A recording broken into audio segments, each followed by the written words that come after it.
When my fiancée told me her parents didn't think I was good enough for her, suggesting she could find someone better, I responded calmly, "Then you should." That same night, I quietly transferred our apartment lease to her name, deactivated her access to my credit card, and left while she was asleep. A week later, her entire family showed up at my new place, pleading for me to reconsider. It's strange how heartbreak can feel so serene. No yelling, no tears, just a cold, clear focus that takes hold. I'd been with Emily for 3 years, meeting her just after college at a mutual friend's housewarming. She was intelligent, stunning, driven, everything I'd ever wanted. We moved in together after a year, got engaged after 2, and were deep into wedding plans when it all unraveled. In hindsight, the red flags were there. Emily's parents, Charles and Margaret, were never particularly welcoming. They were the elite type, old wealth, private academies, summer homes on Cape Cod.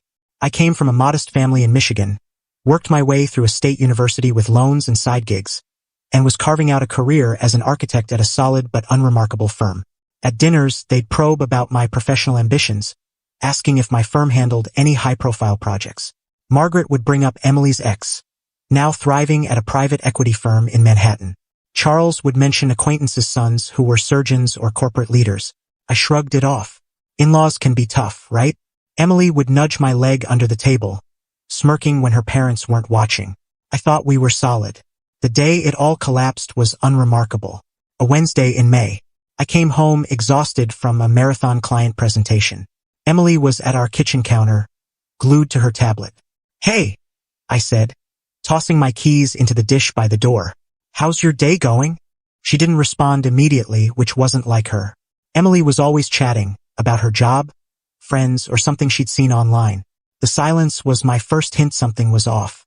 "I had lunch with my parents," she said finally, eyes still on her screen. "How are Charles and Margaret?" I asked, keeping my tone casual as I grabbed a soda from the fridge. "They're worried about us." I froze, half-tilted. "Worried how?" "About the wedding. About whether you're the right fit for me." I set the soda down, untouched. "And what do you think?" "They just want what's best for me." "That's not what I asked." She sighed, shutting her tablet.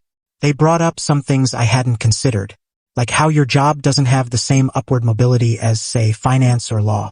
How we'll never live the kind of life I was raised in. How our backgrounds are so different.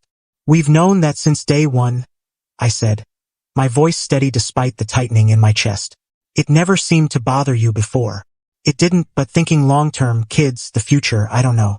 They made some valid points, like how you're fine with where you are. You never talk about aiming for partner or launching your own firm. You're just okay with being average. That stung. I'd never pretended to be a superstar, but I worked hard, took pride in my designs. I wasn't revolutionizing the world, but I was building a respectable career doing what I loved. "What are you saying, Emily?" She fidgeted with her engagement ring, the one I'd saved 6 months for, the one her mother called charming with a faint sneer. "My parents don't think you're right for me," she said at last. "They think I can do better." The room seemed to shift, like a building settling after a tremor. 3 years, a year of engagement, countless promises and plans, reduced to her parents' judgment. "And what do you think?" I asked again, voice barely above a whisper. She wouldn't look at me. "I think they might be onto something. In a movie." This is where I'd beg, remind her of our love, vow to prove myself worthy. But that cold clarity hit me like a wave. "Then you should," I said simply. "Should what?" "Find someone better, if that's what you and your parents believe." She looked stunned, like she'd expected me to fight or cry. "Ryan, I'm not saying it's over. I'm just unsure. Unsure if I'm good enough because your parents said so. It's more complicated than that." "Is it?" "Seems pretty straightforward to me." I walked past her to our bedroom, her bewildered expression trailing me. I took a shower, the hot water clearing my head as I mapped out my next steps. By the time I was done, I had a plan. Emily was in bed when I emerged, scrolling her phone like it was any other night. "Can we talk about this tomorrow?" she asked, glancing up. "I'm exhausted, and we need to sleep on it." "Sure," I said, climbing into bed. "Tomorrow." I waited until her breathing evened out around 1 a.m. Then I slipped out of bed, grabbed my pre-packed duffel from the closet, and got to work. I logged into our apartment's tenant portal. The lease was in my name, with Emily listed as a co-occupant since my credit score was stronger when we signed. I submitted a request to transfer the lease solely to her, noting she'd need to sign and the landlord would need to approve. Our landlord, Mr. Thompson, was fair and liked me. I was sure he'd help Emily navigate the change if she stayed. Next, I accessed my bank account. Emily was an authorized user on my credit card for shared expenses, though we kept our finances mostly separate. I removed her access and ordered a new card for myself. I made a list of utilities and subscriptions in my name, power, Wi-Fi, streaming services, to either transfer or cancel after giving her notice. I wrote a concise note explaining I was leaving, had started the lease transfer, and would collect my remaining belongings later. I noted she had a month to decide on the apartment and that I'd cover utilities until she could take them over. I left the note and my key on the counter and walked out. I texted my friend Jake earlier, while Emily was in the bathroom, asking to crash at his place. He agreed without hesitation, a true friend. When I arrived at his apartment at 2 a.m., he opened the door half asleep but concerned. "You good, man?" "Not really," I admitted. "But I will be."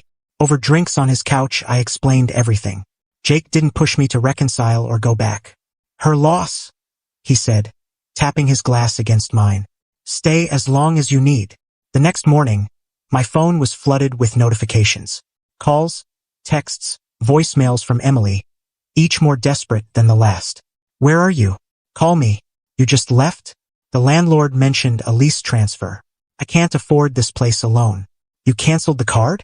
How am I supposed to buy groceries?" That last one was ironic. Despite her family's wealth, Emily prided herself on being self-sufficient, living off her entry-level marketing job while her parents paid her student loans, car, and maintained a hefty emergency fund she rarely used. Now that pride left her scrambling. I didn't reply. Instead, I called my boss, requested a few personal days, and started apartment hunting. Within a week, I secured a modest one-bedroom across town, manageable with my recent project bonuses. Emily's messages kept coming, shifting from anger to begging. "Please talk to me. We can fix this." I didn't mean it. I was just overwhelmed with wedding stress. My parents were wrong. On day 5, I sent one reply, "I'll pick up my things next week. Utilities are covered until the month's end. Let me know when you won't be home so I can move out." Her response was instant. "Please don't. I love you." Too late. On day 6, Charles, Emily's father, called. I almost ignored it but answered out of curiosity. "Ryan," he said, his usual arrogance softened. "We need to talk." "I don't think so, Charles. Please. Emily's a mess." "That's not my concern anymore." "Look," he exhaled. "I may have said things I shouldn't have." "You don't say." He asked to meet. Against my instincts, I agreed to coffee the next day, driven by curiosity. At the cafe, I was stunned to see not just Charles and Margaret but Emily and her younger brother, too. A full family ambush. "What's this?" I asked, standing by their table. "Please sit," Margaret said, her usually flawless composure frayed. "We need to talk." I sat, keeping my distance from Emily. Her eyes were puffy, her usual polished look unkempt. Charles spoke first. "Ryan, I owe you an apology. What I said about you was unfair." "You think?" "Yes," he pressed on. "This week has shown us you're far better for Emily than we realized." "How so?" Margaret chimed in. "Emily's devastated. She's not eating, not sleeping. She loves you." I glanced at Emily, tears silently streaming down her face. "And," Charles added, looking uneasy, "Emily wasn't fully honest about your career. Her brother looked you up." "I'm kind of an architecture geek," her brother cut in. "I Googled you. You worked on the Hamilton Plaza? That's huge. And you're lead designer on the new riverfront project? Man, that's impressive." I shrugged. "I've been doing well. Why didn't you tell us?" Margaret asked. "Because it shouldn't matter," I said. "I'm an architect because I love it, not to win over my fiancée's parents." Charles looked chastened. "We misjudged you and shouldn't have planted doubts in Emily's mind." "You didn't plant anything she didn't let take root," I said. "She's a grown woman who made her choice." "I made the wrong choice," Emily said, voice raw. "I was stupid, insecure, and let them sway me. I've regretted it every moment since you left." "We're here," Charles said, "to ask you to give her another chance." I looked at this family, who deemed me inadequate and were now backtracking. "Why the sudden change, Charles?" "Because I might actually be successful," No, he said, though his eyes flicked away. Because I've never seen my daughter this broken. Whatever you think of me, I love her. The reality was, I'd never bragged about my career to Emily or her parents. Not out of secrecy, but because I didn't measure my worth by accolades. The Riverfront project was a major win, one I'd poured late nights into, but Emily was more focused on her marketing world, and I was happy to listen rather than boast. Please, Ryan. Emily reached for my hand. I pulled back. I was wrong. I love you, not what you do or earn. But you didn't stand up for me, I said softly. When they said I wasn't enough, you agreed. I was scared, stressed about the wedding, doubting myself. It wasn't about you. And you only reached out when you realized I'd transferred the lease and cut off the card. That just showed me how much I rely on you, she said. How much I need you. I don't want to be needed. I want to be chosen. I stood. You chose your parents' opinion over me. Ryan, Margaret interjected. People make mistakes. Emily messed up. We messed up. Doesn't that deserve a second chance? I looked at them, this family scrambling to fix their mess, and felt nothing. That cold clarity held firm. I wish you all well, I said, turning to go. Wait. Emily stood, drawing stares from other patrons. I'll do anything. I'll move into your new place. I'll pay my share. I'll cut off my parents if I have to. Her parents' alarmed expressions confirmed their sincerity was shaky. It's not about that, I told her. It's about you showing me who you really are. Someone who prioritizes status and others' opinions over loyalty and love. I believe you now. I walked away, ignoring her calls. That was 6 months ago. I haven't spoken to Emily since, though she still texts sometimes. Her parents sent a fancy whiskey bottle with an apology note, which I regifted for Jake's birthday. The Riverfront project I designed opened last month to great reviews. My firm promoted me to junior partner with a solid raise. I bought a small condo in the building I designed. Sometimes, I wonder if I was too harsh, too unwilling to forgive. But then I recall how easily she doubted me, how quickly she echoed her parents' verdict on my worth. Some wounds are too deep to mend. The right person won't need convincing you're enough. They'll know it and defend it, even against their own family.